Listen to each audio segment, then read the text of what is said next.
Good afternoon and welcome to my channel. I'm Dr. Paul Kiritsis, and today I'm going to be reciting a poem for you, and the poem is called The Old World, and it's dedicated to the sea and two of my favorite creatures of the sea, which are the whale and the dolphin. And here it is. In a time before this, everyone spoke the same language. The mountains, the seas, the wooded forests of the earth, the stars that rule over our fate, and even the zodiacal beasts that lay entangled in its web. Then, they were all as one.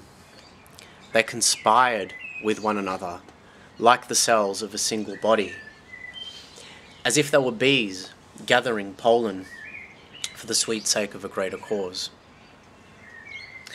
They satisfied their unquenchable thirst for mead with the same tongue.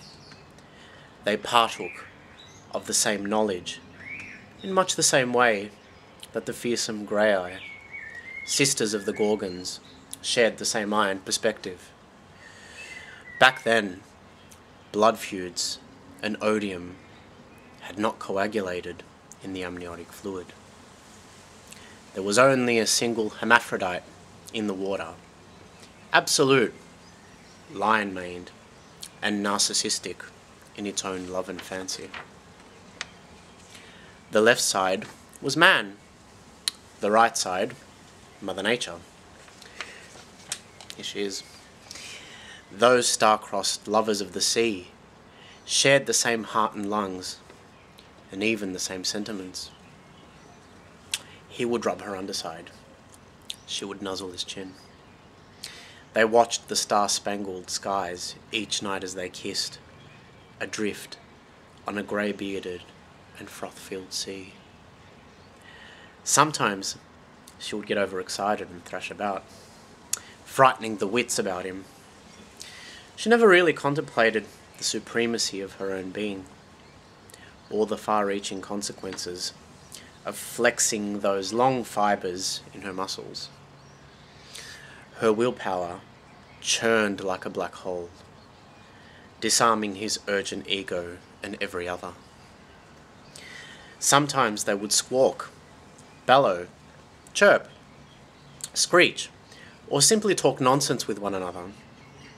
At other times, still, they would seize, possess, and gnaw each other's bodies, or mimic one another's thoughts and emotions, like the lyrebird, that master of guises.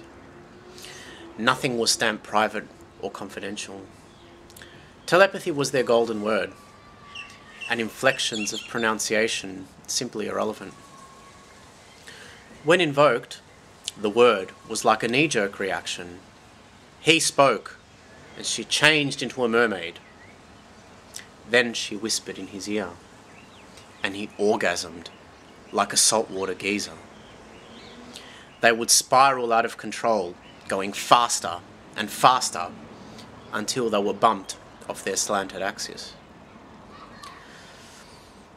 Life was quite like an embryo then. A rambling supernova in saltwater solution. Everyone understood words and explosions. And that's it. And on that note, I will see you next time.